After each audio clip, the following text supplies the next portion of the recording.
So, David, since you've gone through your interview, was it really painful? Excruciating. Oh, we're so sorry. Yes. But anyways. Primarily my lower back. Oh, pain in your back? Yeah, okay. that's the butt, right? I know. No, but we're so grateful again that you came just to be able to share with us. And so, thinking about before you had to go through the interview, were you anxious about anything, or what were your thoughts before you went through the process? I wasn't nervous. I mean, I had my own talk show and radio show before, and I just kind of embraced the concept of just being open and honest and straightforward, and no matter what questions you threw at me, I was ready for them. Absolutely.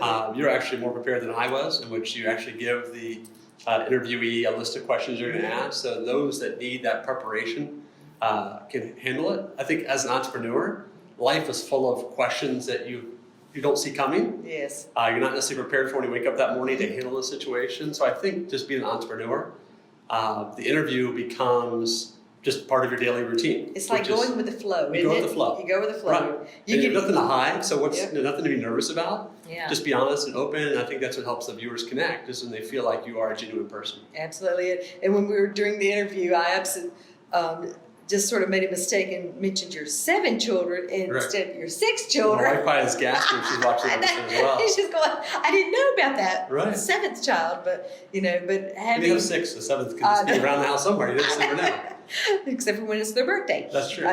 So when you think about being an entrepreneur, especially, and having your family and having all that, it's sort of like a juggling act sometimes. Sure. And you go, again, with the flow and certain things come up. So what can you suggest for people that do have families? Is there any words of wisdom that you can look back and say, this is what I really feel like you should do, keep as a priority, not, or whatever?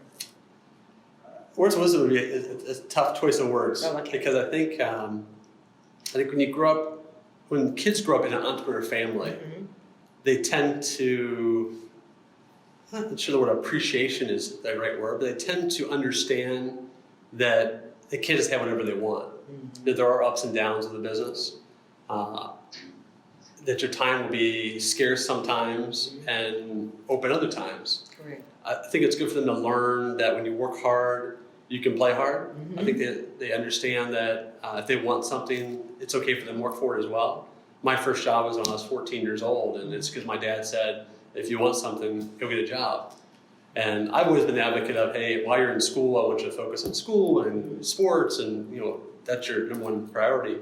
But I think there was definitely value in my father asking me to go get a job at a young age, ride your bike to work or whatever it took to get there. Yeah. And I worked all through high school and through college, and obviously now I'm slaving each and every day as an entrepreneur.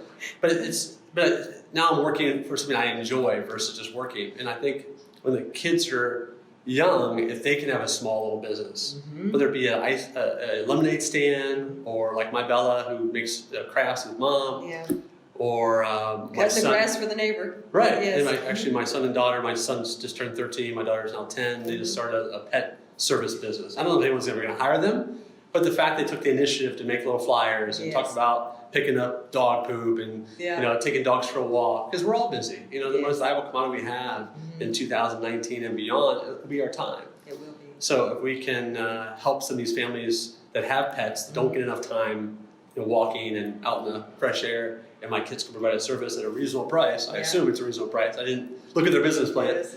I think it's great for them to learn that. And then they learn that, hey, I got paid for a service I provided. And now if I want to go to Carowinds with a friend, or I want to go to a movie, I want to get popcorn, I want to get candy, or I want to buy the latest in technology, they can earn it themselves. And I have a harder time saying no when they earn it versus saying no, it's just because they want it because all their friends have it. Like my 8th grader's been asking me for a cell phone for years and years and years.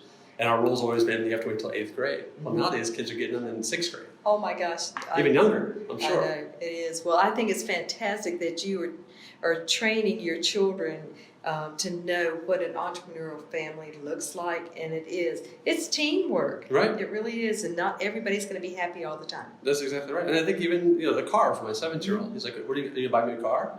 I'm like, "No, I'm happy to help you find a car. Okay. I'm happy to help contribute towards the car. Okay. But you need to have some skin in the game, because otherwise, why would you take care of it?" Yep. I'm happy to pay part of the insurance, but you're going to also pay part of the insurance because it's part of growing up. It's part of the financial It is. Knowledge and literacy is to understand that being a owner of a vehicle is upkeep, maintenance, it's gas, it's insurance, and you got to pay for the cars as well. So if I just throw all the money in it for you and you just drive around and bang it up and get in accidents and have no accountability, Yeah. then what am I really teaching you as a father? And they appreciate it so much more when it comes out of their pocket, especially if you're asking somebody, do you want to pay for that? Do you want to use your money, to pay for this or whatever? They're going to think twice about if it's something they really want or need. Right. Well, definitely. I think the more skin they have in the game and they put their blood, sweat, and tears in it, Yeah. the more they're going to appreciate it, take care of it. I know my daughter just got a car herself, her first car purchase in her name, her insurance, which is a big milestone for her at 19 years old. Yes. But I was trying to emphasize to her not to have car payments while you're in school. Pay for it. It may not be your luxury car that you want of all your lifetime. If it's safe and dependable. Exactly. Safety, dependability, can get you from point A to point B. Yeah. It's good enough for now. Yeah. And you can always upgrade. I mean, my first car was not a luxury car. It was a $3,000 car, an 81 Corona. The first Toyota America. I had that to save for my first car. And it got me from point A to point B. I had it for a couple of years. That's what they need to understand. You're not buying a car for the rest of your life. It's just a 2 or 3 year type experience. Learn how to drive, develop better skills driving, and I know. Well, you said that I had a flashback because my first car was a '65 Mustang. I paid $1,200 for it, and I sure wish I still had it. Yeah, exactly. But thank you, David, so much for your time and sharing with other people too that this was not so painful to be able to share about your entrepreneurial journey and even including your family and giving other people that hope too that yes, they could also take the step, take the dive, take the journey, and to know that it, just like you said so well several times, you don't stop. Right, exactly right. I think transparency is important. It is. I think if you're building a brand, you're building a company, if you're unwilling to get in front of the camera, you're unwilling to do interviews, people are suspicious. They want to buy from people they know and trust. That's and if it. you aren't willing to be transparent, it'll affect your business. It sure will. And whether you like it or not, it's part of being a business owner and entrepreneur. So you might as well get used to it. And the more you practice it, the easier it gets. It is. Thank you so much again, and stay tuned for the next exciting episode of The Network Show.